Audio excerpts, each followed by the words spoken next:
예, EU에 남을 것인가 아니면은 탈퇴할 것인가 영국의 브렉시트 투표 개표가 진행 중입니다만은 지금 보시는 것처럼 엎치락뒤치락하는 상황이 계속되고 있습니다. 네, 지금은 잔류 쪽이 조금 앞서가는 것으로 나타나고 있는데요. 김방희 생활경제연구소장과 자세한 내용 이어가도록 하겠습니다. 자, 지금 개표 상황이요. 이게 시간에 따라서 지금 이 개표 차를 표 차이를 줄이지 못하고 있습니다. 그렇습니다. 아까 그 투표율하고 남북 간의 갈등 얘기하면서 개표 지역이 조금 바뀌면서 잔류 쪽이 좀 나오지 않겠느냐 했는데 역시 예상대로 이제 초박빙이 됐는데요. 다시 네. 한 가지 흥미로운 거는 영국이란 나라가 이 단순한 결정 남느냐 떠나느냐를 가지고 이렇게 완벽하게 이등분됐다는 겁니다. 가장 중요한 갈등 이 분열 요소는 이제 남북 간의 갈등이고요. 그다음에 빈부 간의 갈등이고 또 하나 이제 노소 간의 갈등입니다. 여기에 도농 간의 갈등. 일단 그 개표 현황을 보시면 나라가 정확히 빨간색, 파란색으로 이렇게 잔류와 그 탈퇴가 반분돼 있는 걸 느끼실 겁니다. 그래서 그런가요? 지역별로 이제 좀 그게 흐름이 나타나는 거군요. 그렇습니다. 네. 그러면 영국 그 지도를 한번 좀 놓고 지금 현재까지 개표가 지금 이제 끝나는 곳도 있거든요. 그렇습니다. 한 3분의 1 정도 됐으니까요. 그러니까 그걸 좀 보면서 좀 얘기를 계속해서 이어 나가도록 하겠습니다. 네, 자 지역별 개표 결과 한번 화면으로 보시도록 하겠습니다. 지금 영국의 지금 지역별로 저희가 어떻게 지금 개표가 돼 있는지 그 상황을 좀 알아보도록 하겠습니다. 영국 지금 남과 북이 이제 크게 이제 나눠 볼 수 있지 않습니까? 그렇습니다. 그럼 북쪽은 잔류 지지가 좀 강한 지역이라고 볼 수 있는 거죠. 강합니다. 이제 제조업과 다국 지역 기업들의 이제 본사들이 많이 모여 있는 곳인데요. 스코틀랜드 같은 경우는 뭐 단연 잔류가 앞서고요. 자, 지금 저 화면에 지금 뉴캐슬이 지금 나오고 있는데요. 뉴캐슬 같은 경우는 이제 박빙이고요. 이 경우는 자, 이거는 이 뉴캐슬은 어떻게 뭐 북부입니까, 남부입니까? 저희가 이제 그 영국의 이 지리적인 상황을 저희가 이제 어디에 붙어 있는지 모르기 때문에 지금 중부 정도 되는 것 같네요. 그렇습니다. 여기는 이제 박빙의 상태였고요. 지금 이미 자, 이제 두 번째 선덜랜드 같은 경우가 이제 알려진 곳이고요. 자, 지금 런던도 개표 상황이 전해졌죠. 런던 같은 것도. 런던은 뭐 단연 잔류가. 선덜랜드 같은 경우는 어떻게 원래 탈퇴 여론이 강했던 곳인가요? 지역별로는 그렇다고 들었습니다. 그런데 이제 잔류 여론이 좀 강하지 않겠느냐 예상했던 곳인데요. 사실은 선덜랜드 때문에 잔류 여론이 비교적 여유 있게 우세할 것이라는 게 틀어진 거죠. 그래서 이제 탈퇴 여론이 저렇게 탈퇴가 압도적인데요. 그렇습니다. 그래서 왜 그렇게 됐는지는 나중에 좀 꼼꼼히 따져봐야 되겠습니다. 그 런던의 경우를 좀 보여주실까요? 런던 같은 경우는 워낙 금융 허브고 사실은 파운드화를 통해서 영국이 거의 유럽 연합에 맞먹는 금융 산업을 일으킨 곳이기 때문에 당연히 이제 EU 잔류가 압도적이네요. 그래서 70% 이상의 잔류 희망 표가 나왔습니다. 이렇게 그 런던 표 같은 것들이 가세하고 보니까 초반에 54대 46으로 탈퇴 쪽이 앞서다가 지금은 완벽한 초박빙 상태가 나타나고 있습니다. 지금 이제 글래스고 비교적 북부 지역인 것 같은데요. 잔류가 훨씬 많네요. 네, 그렇습니다. 66.6%였고 탈퇴가 33.4%에 그쳤습니다. 그 북부 지역을 스코틀랜드라고 하는데요. 2014년도에 영국 연방에 남을 거냐 말 거냐 주민 투표를 했던 데입니다. 여기서는 아예 예고를 했어요. 만약에 이번에 탈퇴 쪽으로 결론이 나면 자신들은 영연방에서 탈퇴할 것인지를 결정하는 이른바 스캑스, 스카티시 엑시트 결정을 할 것이다 하는 얘기까지 하고 있었기 때문에요. 북부의 지금 화면에는 지브롤터가 나오고 있습니다. 여기 맨 처음 개표를 한 곳인데요. 당연히 이제 잔류가 압도적입니다. 인구가 많지 않죠. 한 2만 명밖에 안 되고 여기는 스페인에 고립돼 있는 영국령입니다. 그러니까 유럽과의 관계가 끊어지면 경제적 고립을 자초할 수밖에 없는 곳이어서 예전부터 잔류를 원했던 곳입니다. 거의 뭐 100% 개표 결과는 그렇게 나타나고 그런 지역적 특성들이 나타나고 있어서 특히 이제 오후 3시에 최종 발표될 때까지는 조금씩 대도시, 북부 대도시 지역이 나오면서 잔류가 조금 그 초박빙에서도 우세를 차지하지 않을까 하는 게 전문가들의 의견인데요. 지금까지의 양상은 어쨌든 초박빙에서 잔류가 조금 우세한 그런. 지금 뭐 저희가 화면 좌측에 그 지금 개표 상황을 표출시키고 있는데 지금 이 차이가 0.2% 포인트 그러게 차이입니다. 말입니다. 이게 참 근데 앞으로 이제 계속 이 격차가 좀 벌어질 거다 이렇게 보시는 거죠. 잔류 쪽으로 좀 더 표가 많이 나올 것이다. 그런 질문은 좀 잔인한데요. 예. 그 아이 저 대학 입학 시험 보내놓고서 바로 점집 가서 역술인한테 당락 묻는 거랑 비슷하기 때문에 제가 함부로 답할 수는 없는데 예. 네. 일단 지형적 특성만 감안하면 그렇게 될 가능성이 있다고 보여집니다. 네. 네. 그래서 뭐 일단, 지금까지의 개표 결과를 봐도 그렇고요. 앞으로 예상도 뭐 그렇습니다만 앞서 말씀하신 것처럼 그 영국이 지금 양분되는 상황이고 네. 그렇게 되면 어떤 결과가 나오든지 간에 영국 입장에서도 좀 상처가 있을 것 같고요. 그렇습니다. 이유도 큰 타격이 있을 것 같은데요. 잔류의 경우에도 지금까지의 결과를 보면 근소한 차이로 잔류 결정이 이루어지는 거 아니겠습니까? 네. 네. 그리고 나라는 거의 양분되고 네. 되다시피 해서 결단 나 있고요. 예. 그 영국 내에서도 이제 통합의 노력을 해야 될 텐데 네. 리더십은 약화될 수밖에 없는 상황이거든요. 그래서 예. 통합 노력이 과연 실질화될 수 있느냐 하는 의문도 있고요. 네. 역시 통합 노력은 EU에서도 벌어져야 됩니다. 독일이 주도한 EU가 사실 영국민들의 반감을 사면서 예. 오늘 이런 사태가 벌어졌기 때문에 다시 그 관계를 회복하려는 노력을 해야 됩니다. 그렇지 않으면 영국 말고도 많은 나라들이 영국이 해왔던 방식대로 이 이슈를 레버리지 삼아서 예. 자신들도 탈퇴하겠다 이렇게 아. 협박하고 나올 수가 있거든요. 네. 그러다 보니까 이제 독일과 영국이 잔류 이후에는 다시 만나서 과연 어떻게 EU의 결속력을 다시 다질 것이냐. 네. 그걸 제대로 할지는 모르겠습니다만 네. 이런 부분들에 대한 얘기가 있어야 되겠죠. 그러니까 네. 쉽지는 않아 보입니다. 예. 네. 지금 뭐 보면은 이제 브렉시트가 당장 현실화되지 않을까라는 우려가 나올 수밖에 없는 게 지금 이제 초박빙 양상을 보이고 그렇습니다. 있거든요. 네네. 어떤 결과가 나오더라도 유럽의 그러니까 EU 유럽 연합 체제의 상처가 불가피하다 이렇게 보시는 그렇습니다. 건데 이거 말고도 이제 경제적으로 많은 그 타격을 입게 되지 않겠습니까? 그렇습니다. 당장 영국이 입게 될 타격 중에 하나는 브렉시트가 현실화된다는 전제하에서요. 영국은 많은 무역과 투자 면에서 손실을 입게 됩니다. 예. 네. 그리고 또 유럽 연합이 사실상 해체되는 수순을 밟을 수도 있고요. 예. 단기적으로는 글로벌 금융시장에 큰 충격을 줄 수도 있고 중기적으로는 글로벌 경기의 더블 딥 같은 게 현실화될 수도 있어서 예. 폴 크루그먼 같은 경제학자는 이번 선택을 두고 이렇게 표현했습니다. 나쁜 것하고 더 나쁜 것이 있다. 그걸 선택하는 길이다. 영국민들이 고뇌에 찬 결단을 내리는 거다.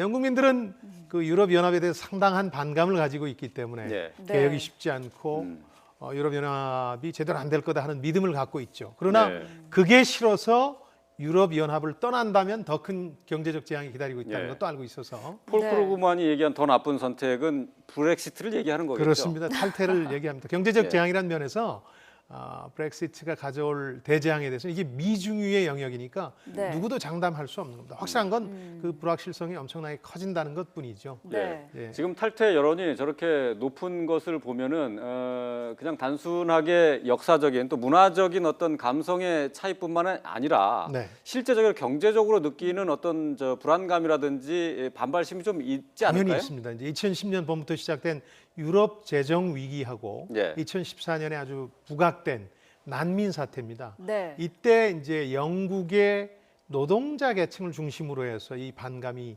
폭발한 겁니다. 물론 이제 선동적인 정치 세력들이 거기에 가세한 면도 있습니다만 예. 이 사람들은 동유럽 중심으로 다른 유럽 연합 국가에서 유입되는 저임금 노동자들이 이민자들. 이민자들이 막 들어와서 자신들의 일자리를 뺏는다. 예. 그리고 자신들이 받아야 할 공공복지 서비스를 빼앗아간다. 예. 네. 이런 이제 반감을 가지게 됐죠. 예. 실제적으로 좀 악화가 된 거죠. 악화가 됐다고 봐야죠. 네. 이제 예를 들어서 유럽 연합이 특히 이제 메르켈 총리를 중심으로 해서 굉장히 유화적인 난민 정책을 펴려고 했던 적이 있지 않습니까? 예, 예. 그 당시에는 이제 상당한 위기 의식을 느낄 정도로 영국의 이제 보통 노동자 계층이 상실감을 느꼈던 거죠. 화가 났던 거고. 예. 또 네. 이제 정치인들은 영국이 이러다 원하는 걸 할 수 없는 주권을 사실상 상실하는 사태가 되는 게 아니냐 이런 예. 또 이제 반감도 가지고 있었기 때문에 네. 브렉시트의 경우 또 임팩트가 상당히 컸던 것 같습니다. 네. 예. 자, 저희가 오늘 뭐 이른 시각부터 계속해서 이렇게 뉴스 속보와 특보로 이 영국의 그 EU 탈퇴 문제에 대해서 계속 전해드리고 있는 이유가 물론 이것이 영국 그리고 유럽연합의 가장 큰 영향을 주겠지만 우리 경제에도 큰 영향을 미칠 것이기 때문인데요. 그렇습니다. 그런데 일단 표면적으로 봤을 때 우리가 영국이라든지 EU의 수출 비중이 크지는 않지 않습니까? 영국의 경우는 특히 좀 작습니다. 네. 전체 우리나라 교역액의 1%를 조금 넘더군요. 네. 그러니까 크지는 않죠. 그러다 보니까 정부도 우리와 영국 사이의 경제협력 관계가 그렇게 크지 않으니까 큰 타격은 없을 것이다 이렇게 얘기했는데, 네. 네. 근데 이제 가장 걱정되는 거는 이제 금융시장에서 벌어질 패닉이겠죠. 만약 네. 교역이 아니라 브렉시트가 이제 현실화되면. 교역 부분이 그렇습니다. 아니라 네, 이제 네. 금융시장에. 예, 금융시장의 경우에는 사실 무리 행동이라는 게 나타나는데요. 네. 지금 언론에서도 8.4% 증시의 8.4% 정도가 영국계 자본이다. 한 무리 36조 정도. 행동이라는 건 그러니까 한 번에 우르르 이렇게 몰려가고 그렇습니다. 몰려다니는 예, 건데 그걸 얘기하는 영국계 거죠. 자본 36조 원이 빠져나가는 걸 많이 우려하는데요. 네. 사실은 한번 몰려나가게 되면 영국계 자본만 물려나가는 게 아닙니다. 아프리카 초원에서 왜 한 마리 영향이 뛰면 모든 예. 무리가 같이 뛰듯이 유럽계 자본도 빠져나갈 수 있고 네. 영국계 자본보다 더 많은 유일한 자본이 미국계 자본인데 예. 거기에도 타격이 있을 수 있거든요. 네. 그러니까 가장 촉각을 곤두세워야 되는 건 금융시장 모니터링입니다. 네. 정부도 오늘 아침 8시부터 계속해서 회의를 하면서 점검 회의를 하고 있더군요. 예. 네. 이 점이 가장 좀 신경이 쓰이고요. 또 하나는 이제 영국이 유럽이라는 나라에서 빠지면 미국이란 나라에서 한 6분의 1이 빠져나가는 거니까 캘리포니아주하고 플로리다주 정도가 빠져나가는 타격이 있습니다. 예. 그러니까 영국도 안 좋아지지만 유럽 그리고 미국 경제도 타격을 입으니까 우리가 네. 제조업과 수출 기반으로 해서 성장하는 경제 아니겠습니까? 예. 우리도 중장기적으로 상당한 실물 경제에 타격이 있을 수 있어서 네. 그렇지 않아도 지금 상당히 경제가 안 좋은 상황이니까 제조업과 예. 수출 중심으로 해서 그게 이제 이중고를 겪지 않겠느냐 이런 두려움들이 있어서 이 부분에 대해서 대책을 좀 마련해야 되겠죠. 추경 편성 이제 규모를 키운다든지 해서 말이죠. 예. 만약 브렉시트가 현실화된다는 전제하에서 드리는 말씀이고요. 네. 만약에 이제 잔류가 결정이 된다 근소한 차이라 예, 하더라도 예. 그러면은 비교적 큰 악재 하나가 사라졌기 때문에 고비 하나를 네. 넘었기 예. 때문에 금융시장이 재빠르게 아주 안도하는 모양새를 취할 거고요. 네. 상당한 호재가 될 겁니다. 단기적으로. 그러나 뭐 펀더멘탈에 큰 변화가 있는 건 아니니까 네. 지나치게 환호할 일은 아니고요. 네. 우리나라가 지금 EU와 그 FTA가 체결돼 있지 않습니까? 그렇습니다. 네. 그 영국도 거기에 이제 포함이 돼 있는 거잖아요. 그렇습니다. 예. 그러니까 영국만 그럼 빠져나가게 되는 겁니까? 만약에 영국하고는 브렉시트가 다시 해야 되는 거죠. 다시 이제. 예, 그러니까 이제 재미있는 게 EU에서는 대가를 치르게 하겠다는 겁니다. 만약 브렉시트를 하면 그 예를 들어서 영국에 주어진 모든 특혜를 뺏겠다는 거죠. 예. 2년 동안 재협상을 해야 되고요. 음. 미국이나 우리나라와 같은 경우도 재협상을 해야 되는 거죠. 예. 네. 근데 미국의 경우는 이제 경고의 의미로 오바마 대통령이 한 얘기긴 하겠습니다만은 서두르지 않겠다. 예. 시간이 좀 걸릴 거다. 그러니까 네. 영국은 미국과 본격적인 협상을 하려면 10년이 걸릴지 모른다 이런 얘기를 하니까 뭐 우리는 우리 처지가 어떠냐에 따라서 시간을 조절할 수 있겠습니다만은 네. 한 2년 동안은 이유하고 하느라고 바쁠 테니까 저희들과의 관계에서 한 3, 4년 정도가 걸리는 불확실성이 존재하는 것이죠. 예. 네, 네. 지금 뭐 브렉시트에 대해서 각국이 이제 금융시장에서 촉각을 곤두세우고 있는데 압력이 대단하지 않습니까? 그렇습니다. 네. 그 독일과 프랑스는 물론이고 미국에서도 옐런 의장이 브렉시트 하면은 큰일 난다 이런 식의 이제 경고를 했는데 네. 그런데도 이게 그 현실화 된다면은 그 얼마나 큰 파장을 미치게 될지 글쎄 이제 좀 너무 과장된 건 아닌가라는 생각도 좀 들기도 하고요. 그런 지적도 있었는데요. 예. 혹자는 뭐 이제 밀레니엄 전야의 K2 같은 거 아니냐 그러는데 예. 그런 건 아닌 것 같아요. 아, 네. 예. 그러니까 충격을 과장할 필요도 없지만 이제 두 가지 현실을 이제 인식해야 되는데 영국 내 분명한 탈퇴 목소리가 있다는 거죠. 그것도 영국의 절반이 그 목소리를 가지고 있고 예. 그 탈퇴를 했을 때는 글로벌 금융시장을 포함해서 전 세계 각국의 경제를 놀래킬 잠재력은 있는 악재다. 예. 그리고 설령 근소한 차이로 이 문제를 넘긴다 하더라도 정치 지형의 변화에 따라서 네. 보수당 내 강경파들이 다시 득세한다든지 하면 예. 아하. 다시 브렉시트를 들고 나올 가능성이 있고 우린 브렉시트를 통해서 그런 걸 경험한 바가 있거든요. 예. 예. 네. 그러다 보니까 이게 이제 단기간 바로 끝나는 소재도 아니고 아무 영향도 없는 소재는 아니다. 예. 불확실성이 비교적 크고 이제 세계 금융시장과 경제에 타격을 줄 수 있는 소재다. 그건 과장이 아니다. 이렇게 얘기할 수 있겠습니다. 네. 네. 어쨌든 이런 목소리가 굉장히 크다는 것 자체로도 유럽연합 이 자체, 유럽연합 체제의 문제점이랄까요, 어떤 한계점이랄까요, 이런 점을 좀 짚어봐야 되지 않을까요? 그게 드러난 거죠. 네. 사실은 1950년에서 시작해서 60여 년 동안 한 나라가 되는 과정을 밟아온 겁니다. 네. 그러다 보니까 두 가지 문제가 노정됐는데 그게 2010년에 유럽 재정 위기로 나타난 겁니다. 아직도 해결하지 못하고 있고 네. 올 여름이 되면 그리스 문제가 다시 불거질 겁니다. 3차 구제금 이용을 해야 되는 거니까요. 그러니까 오랫동안 한 나라가 되는 과정을 밟아오는 그것 자체가 문제가 되기도 했고요. 그러다 보니까 어떤 나라들은 같은 돈을 쓰면서 통화금융 정책을 펼 수가 없습니다. 재정 정책을 펼 수밖에 없으니까 호주머니 돈 털다 보니까 그리스, 스페인, 포르투갈 같은 문제가 벌어졌고요.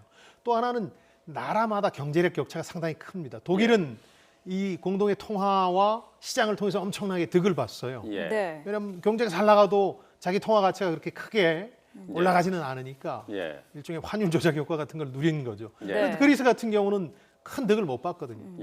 그러니까 둘의 감정이 달라요. 저 유럽 연합을 대하는 태도. 영국도 마찬가지입니다. 네. 근본적인 그 이해 갈등이 존재하기 때문에 결국 이 문제가 풀리고 나면 유럽 연합 회원국들 사이에서 이 60년에 걸친 노력에 문제는 없었던가 하는 근본적인 제로 베이스에서 검토하고 결속력을 다지는 재출발, 신선한 재출발의 기회를 잡아야 될 겁니다. 그렇지 않으면 쉽지 않을 거예요. 네. 자, 브렉시트가 현실화된다면은 EU의 근본적인 어떤 붕괴도 예상을 해볼 수 있는 대목이 아닌가 싶습니다. 그렇습니다. 지금 현재 영국이 EU에 남을 것인가 말 것인가 아직까지 좀 엎치락뒤치락하고 있습니다. 계속해서 개표 결과를 지켜봐야 할 상황이고요. 지금까지 YTN 객원 해설위원인 김방희 생활경제연구소장과 함께 지금 브렉시트 투표 개표 상황을 짚어봤습니다. 말씀 잘 들었습니다. 네, 고맙습니다.